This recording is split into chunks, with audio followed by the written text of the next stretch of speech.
মির্জা ফখরুল, মঈন খান, মির্জা আব্বাস আলীকে হত্যার হুমকি দিয়েছেন আপনি। পরিষ্কার ভাষায় জাতির সামনে বলে দিতে চাই, আমাদের এই কয়েকজনকে স্থায়ী কমিটির সদস্যদেরকে আপনি হত্যার হুমকি দিয়েছেন। জাতির আদালতে বিচারটা রেখে গেলাম, আইনের আদালতে ইনশাল্লাহ আপনি ব্যবস্থা নেব। স্লোগান হবে পলিটিক্যাল।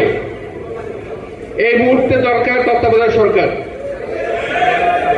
খালেদা জিয়া, শোনো, খালেদা জিয়া, তারেক রহমান এবং আওয়ামী বিরোধী, বুঝতে পারছো? এই সময় ফালতু স্লোগান দিয়ে মিজাজ নষ্ট করবে না, সময় নষ্ট করবে না।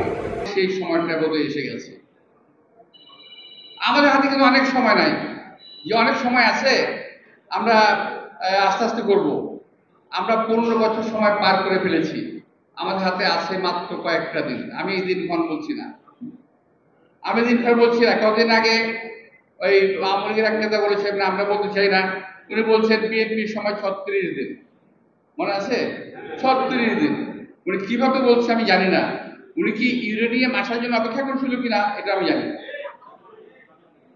বিএনপির সময় 36 দিন, 36 দিনের পর উনি কি করবে আমি জানি না। তবে আমার মনে হয় 36 দিনের মধ্যে ওনারা বোধহয় বাংলাদেশের সমস্ত রাজনৈতিক নেতৃবৃন্দকে বোধহয় জেলে ঢুকিয়ে দেবেন, আমার মনে হচ্ছে।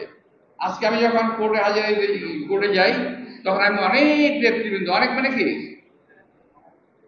আমি কোনো বাজারে অত ভিড় দেখিনি। ঈদের বাজারে আমি কখনো ভিড় দেখি নাই যে ভিড় আমি কোর্টে দেখি।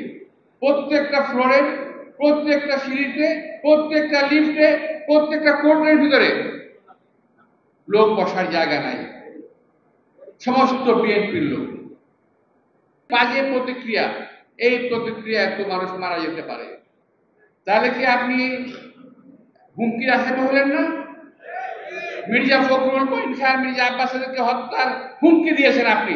পরিষ্কার ভাষায় জাতির সামনে বলে দিতে চাই, আমাদের এই কয়েকজনকে স্থায়ী কমিটির সদস্যদেরকে আপনি হত্যার হুমকি দিয়েছেন। জাতির আদালতে বিচারটা রেখে গেলাম, আইনের আদালতে ইনশাল্লাহ আপনি ব্যবস্থা নেব। এটাকে আমরা ছাড় দেব না। আপনারা চুপ করে পদ্মা থেকে ফেলে দেবেন, এটাকে আমরা ভুলে গেছি? আপনারা ইউরেনিয়াম ফেলে দেবেন। আরে ভাই, এটা কি শুরু করেছেন? রাজনীতি করেন, রাজনৈতিক কাজকর্ম করেন, রাজনৈতিক কথা বলেন, রাজনৈতিক ভাষায় কথা বলেন, শিষ্টাচার শিখেন। আর যদি অশিষ্টাচার কিংবা অসভ্য ভাষা বলতে চান, কথা বলতে চান, ঠিক আছে, আপনি একটা একদিন গালি দিয়ে দেখেন, আমরা কত গালি পারি। বিএনপি একটা ভদ্রলোকের দল, গালি জানবো, আমরা গালি দিই না। বিএনপি করে ভদ্রলোকেরা, আওয়ামী লীগ করে অসভ্যর দল, না।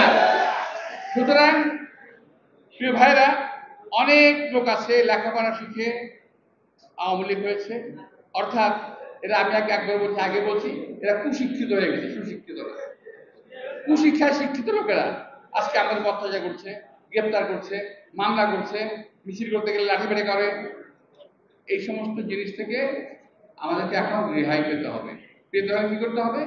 এই যে 90 সমস্ত ভাইরা আছেন, প্লিজ দয়া করে, আমরা একেবারে এগিয়ে যেতে পারবো না তা বলছি না, বয়স হচ্ছে তো, 90-এর মতো তেজ আগের মতো নাই শুনি না। তবে বুকের বলটা আছে, মনের সাহসটা আছে, আপনাদেরকে আমরা সাহায্য করতে পারবো। আমার 90-এর ভাইরা যারা আছেন, তারা যদি আবারও আগের মতো ঐক্যবদ্ধ হন, যদি আমরা একসঙ্গে বসি, যদি আমরা কথা বলি, যদি আমরা মিটিং মিছিল করি, ইনশাল্লাহ এই সরকারের পতন অবশ্যই হবে।